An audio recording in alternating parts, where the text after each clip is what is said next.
We were recently presented with the new trailer for the special 30th anniversary episode of Power Rangers, and although we already talked about all the positive things that appear in that short trailer, we still have to talk about the negative things.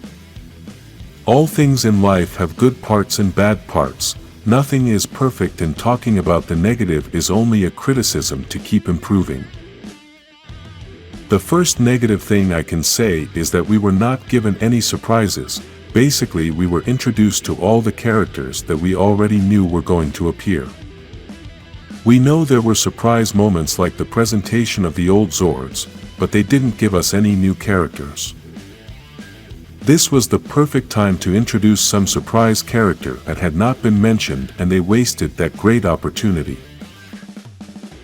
It didn't have to be an important character or one that influenced the plot too much, just a new character to keep adding more details to this whole new episode. An example of this could have been the creator of Rita's body.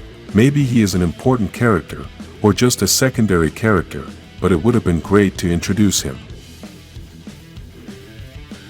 Another negative thing I could see is that Jason, Tommy, and Kimberly do not take off their helmets when Trini dies. We obviously know that the actors of these three characters may not appear in this special episode, but these three Rangers are these three characters. Since the actors probably do not appear in the episode, then the Rangers could not take off their helmets. This only makes it look like they do not care about Trini's death by not taking off their helmets. The solution to this problem would have been simple, because if Zach and Billy don't take off their helmets, then all the Rangers stay the same, and it doesn't make it look like some care and others don't. These are very small details, but at the same time very important ones that give great meaning to the whole plot. Another mistake has been the CGI of the new command center, and although we are very happy that the Rangers have a new command center, we still have to mention the lousy CGI. One of the things we mentioned in the previous video is that the special effects are spectacular, but we must also mention that this CGI of the command center is terrible. First, let's talk about the texture, since this place has no textures at all and it seems to be slabby, and we don't know what material it's made of. We assume it is stone or concrete, but without the texture we can't really tell what material it's created from. In addition to this, there are two things that are perhaps not as important, but we must mention them. The first thing is the location, and that is that the command center being close to the beach, it looks like a vacation spot and not a super secret place.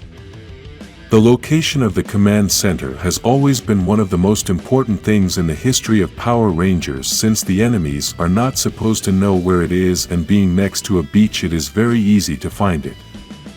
The other thing that seems to be a small mistake to me, although it is not so important, is the small antenna that they have on the roof of the building.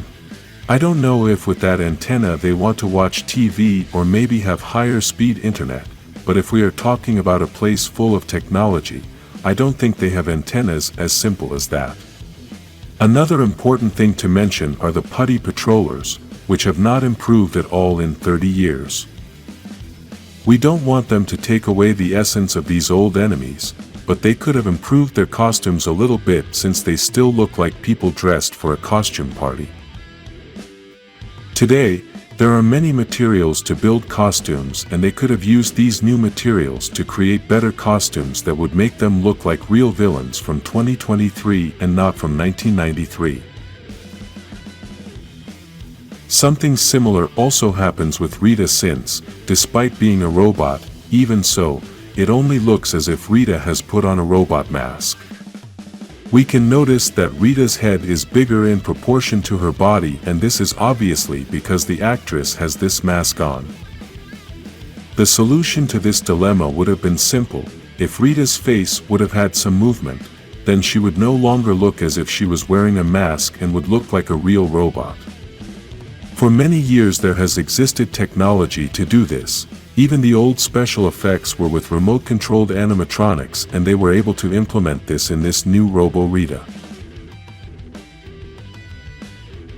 Let's talk about the best and worst scene at the same time, and I mean the scene of all the old Zords. It's hard to understand how a scene can be the best and the worst at the same time, but I'm going to explain it to you in the simplest way. This scene is the best because it gives us a strong hit of nostalgia, as they have recreated the old scene of the old mighty Morphin Zords. The only thing that changed is that the design of the Zords is different, and obviously they improved the scene a bit. The negative part of all this is that they could have used better elements to create the Zords and make them look real. These Zords still look like toys, and although I don't know if they used toys to create this scene, or maybe it was CGI, the important thing is that they still look bad. It's excellent that they wanted to recreate the 90s scene, but they could have done better and given us some unforgettable Zords. I don't think this is the only scene they have of the old Zords, and when we see the episode then we will be able to see if they did more scenes to improve these Zords. At the end we are introduced to the Megazord, and although it is clearly seen that it is created with CGI, I can say that the little bit we saw does not bother me. I even like it. In the last seasons of Power Rangers we have seen the Zords created with CGI and they are terrible, and if we compare them with this Megazord you will realize what I am talking about. There are other small insignificant mistakes, such as the ice cream that never melts. It is impossible to leave an ice cream cone out of the fridge and it stays the same. We know they want to represent the cart that sells ice cream, but I think this time they went too far. These are small mistakes that don't matter, and that's why we only mention this one, but these mistakes are the funniest. If you find a small mistake like this, write it in the comments. All these negative things that we have mentioned, maybe they are things that can still change, since the trailers are previews that give us a small part of what the episode can be. Sometimes in these trailers the special effects are not finished, and that is why they almost always have a lot of criticism.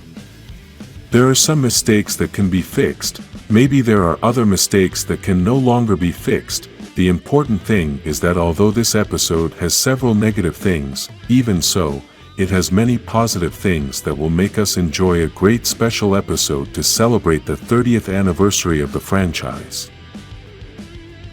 Even though we are still not introduced to any surprise characters, let's hope that we will be full of surprises when we watch the episode, and that everything will be so good that we won't be able to sit down from the excitement. If you agree with these reviews, like this video and subscribe for more Power Rangers details.